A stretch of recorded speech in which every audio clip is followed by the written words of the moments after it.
Olá, crianças, tudo bem com vocês? Hoje teremos uma aula de história, a expansão da colônia. E o tema da aula de hoje é sobre rumo ao sertão. No ritmo das bandeiras. O Tratado de Tordesilhas, firmado em 1494 entre Portugal e Espanha, definia que a maior parte do atual território brasileiro pertencia à Espanha. Vários fatores de ordem política, econômica e social contribuíram para as mudanças de fronteira até a configuração que conhecemos hoje. No início do século XVII, a economia colonial era baseada principalmente na produção do açúcar, concentrada nas capitanias ao norte, em áreas próximas ao litoral. Nas capitanias ao sul, a produção econômica ainda se caracterizava por uma cultura de subsistência, especialmente o plantio de alimentos como trigo, milho, feijão e mandioca, e mão de obra de indígenas escravizados. A captura e a escravização dos povos indígenas eram uma das fontes de renda daqueles que saíam em viagens pelo interior do território, ou para o sertão, como se dizia. As expedições para a captura de indígenas foram chamadas de bandeiras de apressamento. Já as viagens para o interior do território, organizadas por particulares, com autorização da coroa portuguesa, que partiam da vila de São Paulo de Piratininga, com destino aos sertões, ficaram conhecidas como bandeiras. Eram expedições armadas que chegavam a reunir algumas centenas de pessoas, incluindo indígenas, pois além de ajudarem nas questões linguísticas, conheciam as técnicas de sobrevivência, os perigos e os caminhos das matas.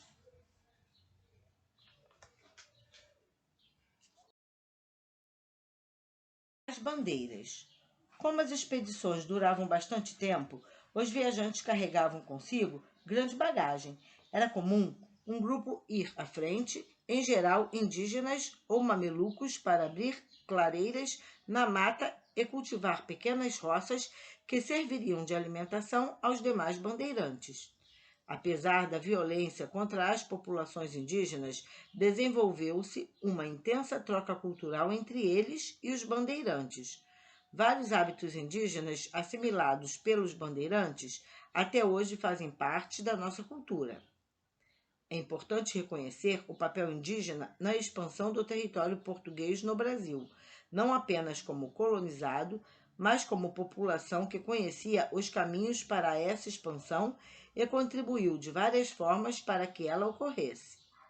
Inicialmente, as bandeiras de apressamento ocorriam nos arredores da vila de São Paulo de Piratininga. Entretanto, como o ataque às aldeias provocava também a morte e a fuga de indígenas, era necessário aos bandeirantes ir cada vez mais longe para capturá-los. Nesse período, havia os aldeamentos indígenas organizados por padres jesuítas, mais ao sul do território. Nas missões ou reduções, os indígenas eram catequizados pelos jesuítas e protegidos da escravização por decreto real. Contudo, os bandeirantes ignoravam essa determinação e invadiam as missões. Dos aprisionados, os que sobreviviam eram vendidos em São Paulo como escravos aos fazendeiros.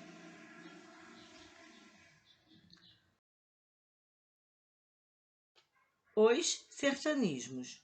Outra fase das bandeiras foi o sertanismo de contrato. Os bandeirantes eram contratados por alguns fazendeiros para combater indígenas rebelados e destruir os quilombos. No decorrer da segunda metade do século XVII, intensificaram-se as barreiras organizadas para a busca de ouro, apoiadas pela coroa portuguesa. O ouro já havia sido encontrado em pequenas quantidades no início do século XVII, nos atuais estados de São Paulo e Paraná. Entretanto, só foi encontrado em grande quantidade após 1693, na região central do atual estado de Minas Gerais. onde hoje estão as cidades de Ouro Preto, Mariana e Sabará, nas cabeceiras do Rio Doce, que passou a atrair muitos exploradores. A atração de ouro tornou-se uma importante atividade econômica para a coroa portuguesa.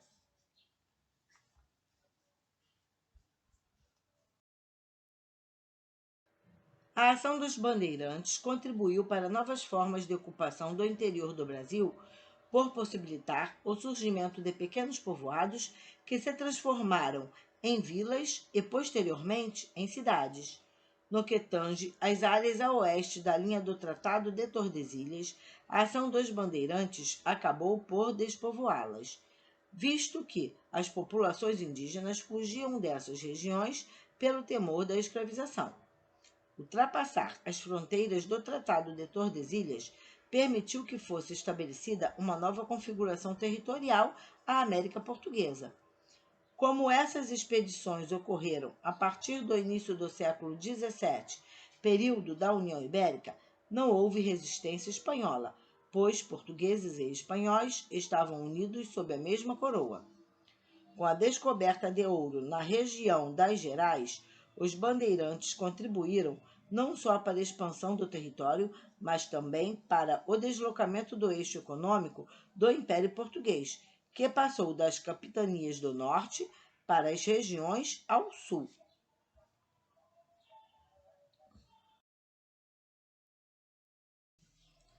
A contribuição dos povos indígenas. A mão de obra dos indígenas foi indispensável para as lavouras paulistas.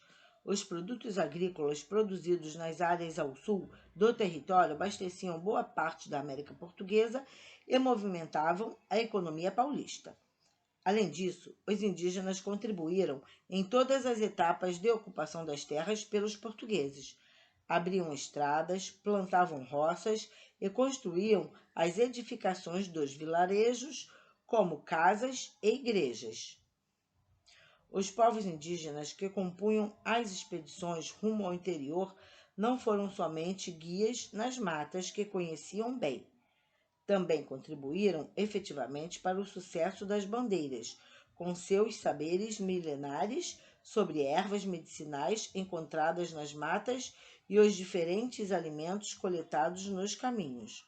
Cuidaram ainda da saúde dos bandeirantes e formaram uma frente militar nas lutas empreendidas no sertão. As bandeiras levantadas e as expedições eram compostas basicamente de indígenas e mestiços.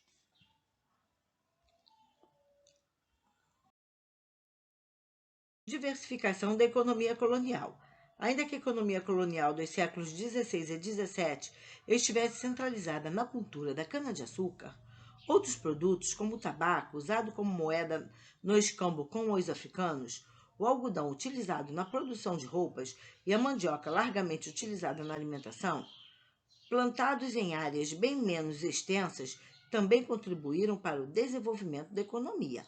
O mapa mostra como estava distribuída a economia colonial do Brasil no século XVII.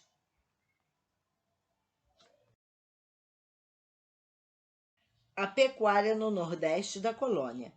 Na região do atual Nordeste, a criação de gado foi uma atividade econômica muito importante, tanto para a garantia do abastecimento interno da colônia, como para a expansão territorial rumo ao interior. Os grandes engenhos localizavam-se próximo ao litoral para facilitar o escoamento da produção açucareira, mas necessitavam de gado para alimentação, transporte, fabricação de roupas e calçados e também como força para a tração das moendas.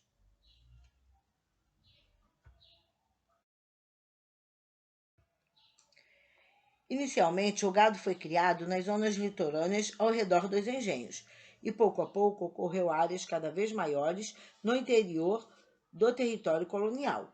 Ao contrário da produção de açúcar, essa atividade não necessitava de grandes investimentos, já que o gado vivia solto em grandes extensões de terra e não exigia mão de obra tão numerosa como a que se empregava nos engenhos nordestinos. As fazendas de gado foram formadas principalmente ao longo do curso de rios como o São Francisco, que passou a ser chamado de Rio dos Currais. E a expansão ocorreu seguindo o curso do rio Parnaíba, em direção ao Rio Grande do Norte, facilitando a ocupação do atual estado do Piauí.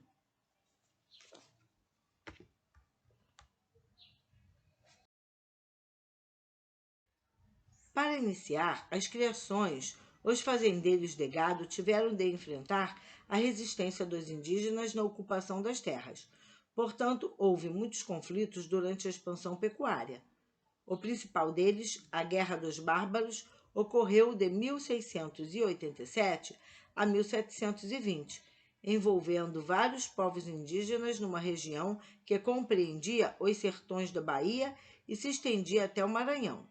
Derrotados, os indígenas sobreviventes foram forçados a se interiorizar ainda mais à medida que os criadores avançavam pelas áreas sertanejas.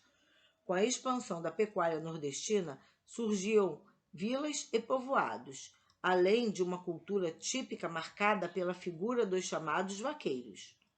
O crescimento da atividade pecuarista contribuiu para que, ao longo dos caminhos por onde se deslocavam as tropas, surgissem povoados e feiras, expandindo a colonização do interior do Nordeste colonial.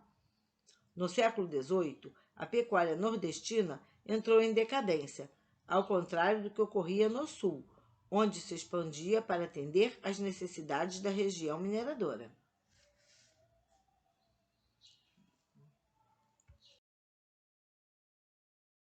A pecuária no sul da colônia e os tropeiros. Após a destruição das missões jesuíticas, o gado que havia sido criado nessas áreas se espalhou pelo sul do território. Com pastagens boas e abundantes, os animais se reproduziram e formaram um imenso e diversificado rebanho de bois, vacas, jumentos, cavalos e mulas. Essa quantidade de animais atraiu fazendeiros que passaram a se estabelecer na região movidos por interesses econômicos. Usavam a carne para consumo e comercializavam o couro. Mais tarde, com a produção de charque, carne seca, a criação de gado tornou-se uma atividade econômica muito lucrativa. Com a descoberta de ouro na região, que hoje corresponde ao estado de Minas Gerais, o gado passou a ser necessário como transporte e alimento. Assim teve início uma atividade econômica de grande importância, o tropeirismo.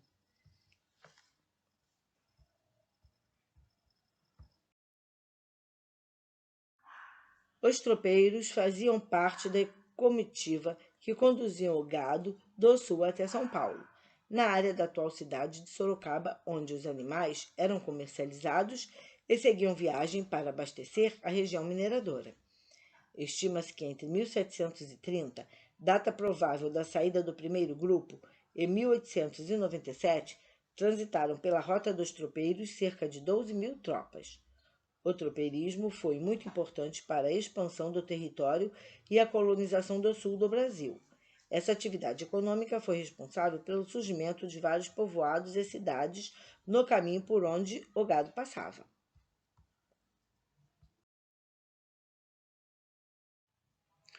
E este foi o recado de hoje sobre Rumo ao Sertão. Espero que tenham entendido. Deem um like, se inscrevam no meu canal e até o próximo vídeo.